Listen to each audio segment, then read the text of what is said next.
সুপ্রিয় শিক্ষার্থীবৃন্দ, নিশ্চয় সকলে তোমরা ভালো আছো। আমিও ভালো আছি। করোনাকালীন এই মহামারীর ভিতর দিয়ে আজ আমি তোমাদের সম্মুখে একটা ক্লাস নেওয়ার জন্য হাজির হয়েছি।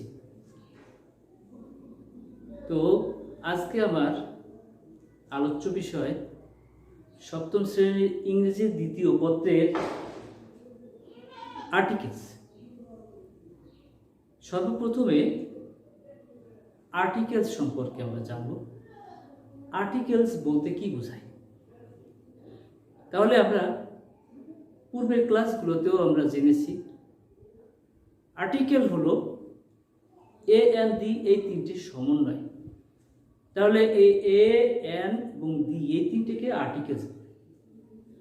আর্টিকেলসের অর্থ হচ্ছে নির্দেশক।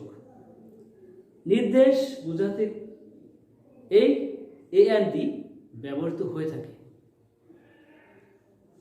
আর্টিকেলসকে দুই ভাগে ভাগ করা যায়, যথা ইনডেফিনিট আর্টিকেল এবং ডেফিনিট আর্টিকেল। তাহলে প্রথমটার দিকে আমরা আলোকপাত করি। ইনডেফিনিট যে ওয়ার্ড আছে এই ওয়ার্ডটা দিয়ে আমরা বোঝাতে পারি অনির্দিষ্ট। যেটা অনির্দিষ্ট করে বোঝানো হয়ে থাকে সেটা হলো ইনডেফিনিট। তাহলে অনির্দিষ্টটা ভিতরে আর্টিকেলের কোন কোনগুলো থাকতে পারে? যদি অনির্দিষ্টভাবে কোনো ব্যক্তি, বস্তু বা প্রাণীকে বুঝিয়ে থাকে সেটার আওতায় এ এবং এন এই দুটি ব্যবহৃত হয়ে থাকে। একটা উদাহরণ দিয়ে বলা যেতে পারে এ বয় অ্যান এগ। সংক্ষিপ্ত উদাহরণ একটা, একজন বালক একটা ডিম। তাহলে একে যখন সেন্টেন্সে রূপান্তরিত করব তখন the boy it's an egg. এক্ষেত্রে অ্যান এর ব্যবহারটা এখানে চলে আসছে। বালকটা একটা ডিম খায়। এই খাওয়াটা নির্দিষ্টতা, নাউনকে কোয়ালিফাই করতেছে, নির্দেশ করছে। সুতরাং এখানে নাউনের অবস্থান প্রকাশিত হচ্ছে। তাই আমরা এই আর্টিকেলসটাকে আমরা যখন ইনডেফিনিট হিসেবে দেখব তখন আমরা এটাকে অনির্দিষ্টতা অর্থে পেতে পারি। প্রশ্ন থাকতে পারে নির্দিষ্টতা অর্থে কি হতে পারে? তখন অপশন একটা আলাদা। তখন ডেফিনেট অর্থাৎ নির্দিষ্ট করে যদি কোনো কিছু বোঝায়, কোনো ব্যক্তি, বস্তু, স্থান, সমগ্র ব্যক্তি, বস্তু, স্থান এরকম যদি কোনো নির্দিষ্ট করে বুঝিয়ে থাকে, যদি বলা যায় সেটা কি হতে পারে? এমন হতে পারে একটা শ্রেণী, দ্য রোমান্স। বলা হতে পারে সৈন্যদল একত্রে, কালেকটিভ নাউনের মতো কাজ করছে, একত্রে থাকছে, যেটা সমগ্রভাবে বোঝাচ্ছে। The army. তেমনি দ্য ক্যাটেল, গবাদি পশু। এভাবে সকল কিছু একত্রে যদি কোনো নির্দেশ করে বা বোঝায়, এটা পড়বে ডেফিনেট আর্টিকেলসের আওতাভুক্ত। তাহলে আমরা সর্বপ্রথমে জেনে নিলাম আর্টিকেলস বলতে কি বুঝি, তারপর আর্টিকেলস কত প্রকার সেটা জানলাম। এবার তার ব্যবহার বিধি সম্পর্কে, কোথায় কোনটি, আর্টিকেল তো তিনটা, কোথায় কোনটি ব্যবহৃত হবে সেটার ব্যবহার বিধি আমরা জেনে নেব। সর্বপ্রথমে ইনডেফিনিট আর্টিকেলের ব্যবহার। যদি কোনো ওয়ার্ডের শুরু বা উচ্চারণ যদি এইস এর মতো হয়, কোনো ওয়ার্ডে যদি উচ্চারিত হয় এইস এর মতো, এই এইস এ যদি হয়, যেমন অনেস্ট একটা ওয়ার্ড, এখানে হয় মতো এইসটা যদি হয় মতো উচ্চারিত না হয়ে স্বরে হয় মতো উচ্চারিত হয়, সেক্ষেত্রে অ্যান ব্যবহৃত হবে। আর যদি এইটা এইস এর হয় মতো উচ্চারিত হয়, এইসটা অক্ষর যদি হয় মতো উচ্চারিত হয়, সেক্ষেত্রে এ ব্যবহৃত হবে।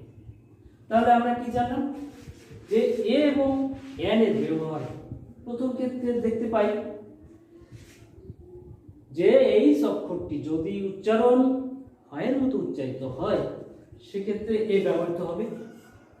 এবং এইস অক্ষরটি এইটা যদি এইস এর মতো উচ্চারিত না হয়ে অন্যরকম উচ্চারিত হয়, যেমন এই যে একটা ওয়ার্ড লিখলাম হনেস্ট, বলতে পারছি না অনেস্ট, তাহলে এখানে হয় মতো উচ্চারিত না হয়ে স্বরে অ অনেস্ট, তাহলে অ যখন হলো, এই ক্ষেত্রে আমরা কিন্তু এর পূর্বে এটাকে আমরা কি করব, কোয়ালিফাই করব এন দ্বারা। তাহলে একটা গেল। এখন এমনও আছে দেখা যাচ্ছে কি নির্দিষ্ট অর্থে ডেফিনেটের দিকে চলে যাব। আমাদের পৃথিবীতে যা কিছু আছে দৃশ্যমান এবং আমাদের দৃষ্টিগোচরে পড়ে, সেই কিছু বস্তু বা স্থান যদি এরকমভাবে আমরা বলতে পারি, বৃহত্তম কোনো পর্বতমালা বা পাহাড় যদি আমরা ওইটাকে বুঝিয়ে থাকি, সেক্ষেত্রে আমরা দি ব্যবহার করবো। যেমন দি হিমালয়, দি হিমালয়।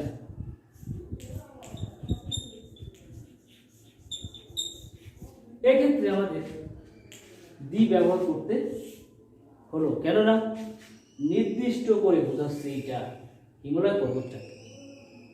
সেক্ষেত্রে এই দি দ্বারা আমরা এটাকে নির্দেশ করি।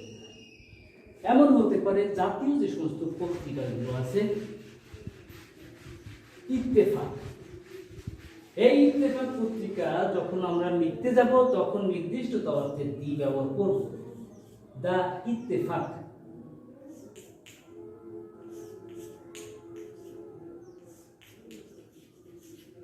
আবার যখন কোনো পবিত্র ধর্মগ্রন্থ ব্যবহার করব, সেক্ষেত্রেও আমরা দি এর ব্যবহার করব। এখানে আছে দা হোলি কুরআন,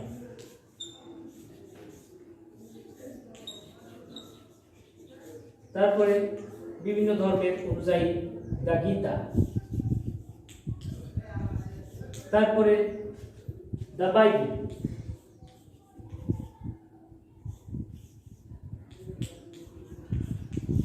এরকম পবিত্র ধর্মগ্রন্থ আরও থাকতে পারে।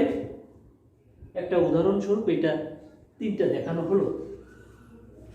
এরপরে যদি আমি এমনই দেখতে পাই যে আমাদের নির্দিষ্ট অর্থে আমি চাঁদ আমাদের কাছে দৃশ্যমান হয় একটা, সূর্য একটা, তাহলে এটা লিখবো আমরা কি দিয়ে, আর্টিকেলসে দা মুন, নির্দিষ্ট অর্থে চাঁদ একটাই, moon,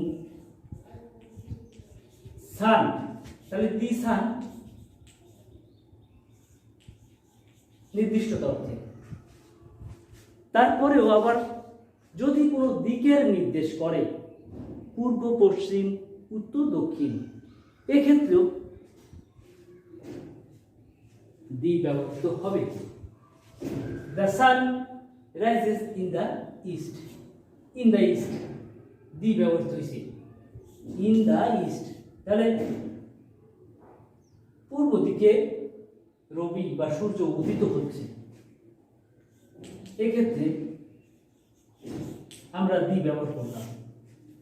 the sun sets in the West, পশ্চিম দিকে অস্তমিত হচ্ছে, এই ক্ষেত্রেও আমরা দি ব্যবহার করতে পারি নির্দিষ্ট অর্থে।